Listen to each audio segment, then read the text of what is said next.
چلیے میچ تو اس وقت چل ہی رہا ہے جو کہ بالکل بھی پاکستان کے فیور میں نظر نہیں آ رہا ہے، لیکن ہمارے نمائندہ خصوصی برائے کھیل شاہد ہاشمی بنگلورو میں موجود ہیں اور انہیں مل گیا ہے وہاں پہ ایک فین جو کہ ہے اے آر وائی کا مداح۔ جی شاہد بھائی، فینس ہیں اے آر وائی کے، شاہد ہاشمی کے، وسیم بادامی کے پروگراموں کے، تو ان سے بات کرتے ہیں کیسے دیکھتے ہیں اے آر وائی آپ؟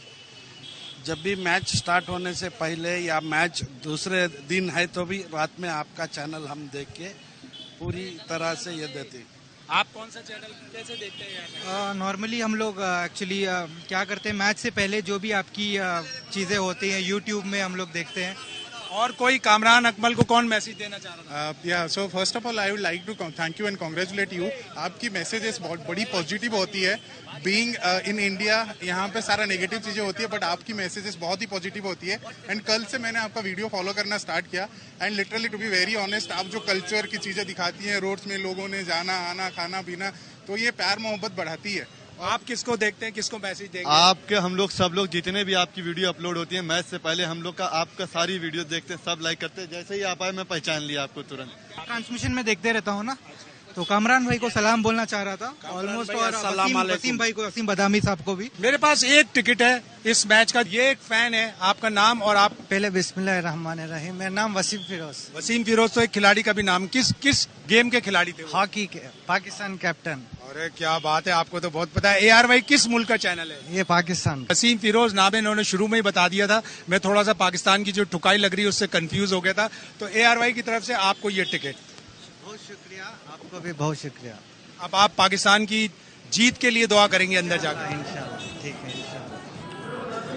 بہت شکریہ شاہد ہاشمی، اور بالکل امیدیں زندہ رکھنی چاہیے، لیکن امیدیں جو ہیں وہ تھوڑی سی نہیں، بہت مدھم نظر آ رہی ہیں۔ آسٹریلیا بغیر کسی نقصان کے اس وقت کھیل رہا ہے اور تقریباً 200 رنز تک پہنچ چکا ہے۔ میچ کے حوالے سے آپ کو خبریں تو دیتے رہیں گے، ابھی ہم تھرو کرتے ہیں اوور ٹو شائستہ اینڈ مانور۔ بہت شکریہ آپ کا فیصل، اور ہم خبروں کو آگے بڑھائیں اور آپ کو بتائیں کہ سول ایویشن اتھارٹی نے نواز شریف کے خصوصی چارٹر طیارے کو لینڈنگ کی اجازت دے دی ہے۔ سول ایویشن کے شعبہ ایئر ٹرانسپورٹ کی جانب سے خصوصی چارٹر طیارے کی اجازت دی گئی ہے۔ ذرائع کے مطابق سول ایویشن سے چارٹر طیارہ کمپنی نے اجازت طلب کی تھی۔ نواز شریف خصوصی چارٹر طیارے پر کل دوپہر اسلام آباد پہنچیں گے۔ سی اے اے نے چارٹر طیارے کی اسلام آباد کے بعد لاہور ایئرپورٹ پر لینڈنگ کی اجازت بھی دی ہے۔ اسلام آباد اور لاہور ایئرپورٹ پر خصوصی انتظامات کی ہدایت کی گئی ہے۔ مسلم لیگ نون کے رہنما اسحاق ڈار کہتے ہیں نواز شریف کل اسلام آباد میں مختصر قیام کے بعد لاہور روانہ ہوں گے۔ سابق وزیر اعظم اسلام آباد ایئرپورٹ اتریں گے یا نور خان ایئر بیس پر، سیکیورٹی وجوہات کے باعث یہ نہیں بتا سکتا۔ آئین کے مطابق فیصلے دے رہے ہیں، میرا خیال ہے کہ اس پہ تو کوئی عجوبہ نہیں ہے کوئی بھی بات۔ میاں صاحب آ رہے ہیں اسلام آباد آئیں گے یا سیدھا ادھر چلے جائیں؟ نہیں جی، اسلام آباد آئیں گے پہلے انشاءاللہ، یہاں ان کا بہت تھوڑا سا قیام ہوگا، 30-35 منٹ میکسیمم 1 گھنٹہ، تو وہ لاہور چلے جائیں گے، لاہور میں وہ جلسے سے خطاب کریں۔ اسلام آباد ایئرپورٹ آ رہے ہیں یا نور خان ایئرپورٹ؟ اسلام آباد میں آ رہے ہیں، میں ابھی سیکورٹی ریزن ابھی ایئرپورٹ نہیں بتا سکتا۔ سر ایئرپورٹ سے سیدھا لاہور جائیں گے؟ جی لاہور جائیں گے جی انشاءاللہ۔ نون لیگی رہنما اورنگزیب کا کہنا ہے 21 اکتوبر کا دن نون لیگ ہی نہیں پورے پاکستان کے لیے تاریخی دن ہے۔ عوام سمجھتے ہیں پاکستان میں خوشحالی صرف نواز شریف ہی لا سکتے ہیں، پورے ملک سے کارکنان لاہور آ رہے ہیں۔ 21 اکتوبر پاکستان مسلم لیگ نون کے لیے نہیں بلکہ پورے پاکستان کے لیے ایک بہت بڑا دن ہے، ایک تاریخی دن ہے، ایک کریٹیکل جنکچر ہے۔ کل پاکستان کے اندر پورے پاکستانیوں کے لیے، عوام کے لیے، شہریوں کے لیے ایک امید ہے، چاہے وہ ہمارے مخالفین ہوں، وہ بات یہ جانتے ہیں کہ صرف نواز شریف صاحب ہیں جو اس ملک میں دوبارہ خوشحالی لا سکتے۔ آج سندھ سے، حیدرآباد سے، کوئٹہ سے، پشاور سے ٹرینز جو ہیں وہ روانہ ہو رہی ہیں۔ کل اے جے کے اور جی بی سے قافلے روانہ ہوئے ہیں، تو ایک ایسا جذبہ ہے، ایک ایسی امید ہے، اور وہ امید صرف اور صرف محمد نواز شریف کے ساتھ جڑی ہوئی۔ اور خبر ہے پاکستان تحریک انصاف کے سابق صوبائی وزیر کامران بنگش کو گرفتار کر لیا گیا ہے۔ تفصیلات کیا ہیں عدنان طارق سے جانتے ہیں۔ عدنان آگاہ کیجیے گا۔ جی بالکل، آپ سے کچھ دیر پہلے کیپٹل سٹی پولیس پشاور نے جو ہے وہ چمکنی کے علاقے میں پاکستان تحریک انصاف کے سابق صوبائی وزیر کامران بنگش کے گھر پہ جو ہے وہ چھاپا لگایا اور چھاپے کے دوران ان کو گرفتار کر لیا گیا۔ پولیس سے ہماری بات ہوئی، پولیس کے مطابق بتایا جا رہا ہے کہ ان کے گھر پر کچھ اشتہاری کی جو ہے وہ اطلاع تھی، جس پر وہ وہاں پر گھر میں داخل ہونے کی کوشش کی، مزاحمت ہوئی اور اس مزاحمت پر ان کو گرفتار کر لیا گیا اور اس وقت ان کو پولیس اسٹیشن چمکنی میں کامران بنگش جو ہے وہ موجود ہیں اور کامران بنگش جو اپنے گھر میں تھے اور پولیس کے مطابق بتایا جا رہا ہے کہ اب سے کچھ دیر پہلے ان کے گھر پر چھاپا لگا کر ان کو جو ہے چمکنی پولیس نے جو ہے وہ حراست میں لے لیا ہے. جی بہت شکریہ عدنان طارق. نواز شریف کے استقبال کے لیے کراچی سے نون لیگ کے قافلے لاہور کے لیے روانہ. سابق گورنر سندھ محمد زبیر کہتے ہیں پیپلز پارٹی نے 15 سال میں یہاں کھلواڑ کیا. لوگ ہماری طرف دیکھ رہے ہیں. ہم سندھ کو پنجاب اور کراچی کو لاہور کی طرح بنا سکتے ہیں. سندھ میں پی ایم ایل این ایک میجر پولیٹیکل فورس کے طور پر اترے گی. ہم یہ نہیں کہتے کہ پیپلز پارٹی بڑی جماعت نہیں ہے, لیکن میرا خیال ہے جو یہاں 15 سال میں پیپلز پارٹی نے یہاں کھلواڑ کیا ہے تو ہمیں امید ہے کہ عوام اب ہماری طرف دیکھ رہی ہے, لیکن ہمیں محنت کرنی پڑے گی اور ہم ضرور محنت کر کے یہ ثابت کریں گے کہ سندھ کو بھی ہم پنجاب کی طرح بنا سکتے ہیں, کراچی کو بھی لاہور کی طرح بنا سکتے ہیں, اور آپ دیکھیں گے آئندہ آنے والے سالوں میں سندھ میں کتنی تبدیلی آئے گی. لیے چلتے ہیں آپ کو لاہور, جہاں پیپلز پارٹی کے رہنما پریس کانفرنس کر رہے ہیں. جو دورے ہیں سرکاری, جو عمرے ہیں, باقی دنیا کے جو دورے ہیں, جو ان کا مینڈیٹ نہیں ہے وہ کر رہے ہیں, اور جو ان کے کرنے کا کام ہے کہ انتخابات کو یقینی بنایا جائے, بر وقت انتخابات کو یقینی بنایا جائے, اس پہ کبھی انہوں نے بیان دینے کی زحمت بھی نہیں کی. اور حیرانگی کی بات یہ ہے کہ جو پی ایم ایل این کی پالیسی پرائیویٹائزیشن کی ہے اس کو آگے بڑھا رہے ہیں. کبھی اداروں کے پرائیویٹ کرنے کی بات ہوتی ہے, کبھی تعلیمی اداروں کو پرائیویٹ کرنے کی بات کرتے ہیں, کبھی پی آئی اے کو پرائیویٹ کرنے کی بات کرتے ہیں. بھائی یہ آپ کا مینڈیٹ نہیں ہے, آپ یہ سرکاری. دوسری جانب اسلام آباد میں پی ایف یو جے کے صدر افضل بٹ نیوز کانفرنس کر رہے ہیں. کیونکہ یہ فلسطین پر ایک لمبی جنگ مسلط کی گئی ہے, کہ یہ 1 2 3 دن کی بات نہیں ہے, اس لیے پاکستان کے عوام اور پاکستان کے میڈیا کو مضبوط اعصاب کے ساتھ اس پوری سچویشن میں فلسطینیوں کے ساتھ کھڑا ہونا پڑے گا, کیونکہ یہ ایک لمبا سلسلہ ہے. ہزاروں لوگ اب تک شہید ہو چکے ہیں, زخمیوں کی تعداد کا علم نہیں, خوراک ختم ہے, میڈیسن ختم ہے, پانی ختم ہے. تو ایک تو خوراک فاؤنڈیشن سے طے ہوا ہے کہ اگر کوئی ایسا چانس بنتا ہے تو پھر 1 by 1 یہاں پاکستان سے مختلف میڈیا ٹیمیں جو ہیں ان کو موقع دیا جائے کہ وہ خود جہاں تک پہنچ سکتے ہیں. ظاہر ہے فلسطین کے اندر تو نہیں جا سکتے, لیکن جہاں تک ایکسیس ہے بارڈر تک, جہاں تک یہ بات کی جا سکتی ہے, پھر جو ہمارے جرنلسٹ کوریج کے لیے بارڈر تک جائیں ان کو اندر تک رسائی یہ دے سکتے ہیں بڑے آسانی کے ساتھ, ان کا نیٹ ورک اندر موجود ہے. تو امید یہ ہے کہ انشاءاللہ تعالی فرسٹ ٹائم جو ہے وہ پاکستان کے رپورٹر جو ہیں وہ نیشنل پریس کلب اور پی ایف جے اور ویب فاؤنڈیشن کی کوآپریشن سے یہاں پہنچیں گے. میں نیّر صاحب سے کہوں گا کہ ادھر اسٹیج پہ تشریف لیں. Welcome back. ہزاروں شہید, لاکھوں بے گھر, انفراسٹرکچر تباہ. غزہ تباہ ہو گیا لیکن بین الاقوامی برادری زبانی مذمت اور مطالبے سے آگے نہ بڑھ سکی. جہاں کل تک زندگی تھی وہاں آج وحشت ہے, بربادی کی داستان سنا رہی ہے. اسرائیلی فضائیہ نے آرتھوڈکس چرچ پر بھی میزائل برسا دیے. اسرائیلی فوج نے 2 ہفتوں کی بمباری کے بعد غزہ میں بھرپور زمینی آپریشن کا فیصلہ کر لیا. خوف و ہراس, دھول اور تباہی. اسرائیلی بمباری نے غزہ کا نقشہ بدل دیا. اسرائیل نے غزہ کے بے گناہ شہریوں پر مصائب اور ظلم و ستم کی حدیں پار کر دی. جہاں پہلے زندگی کھیلتی تھی اب موت رقص کر رہی ہے.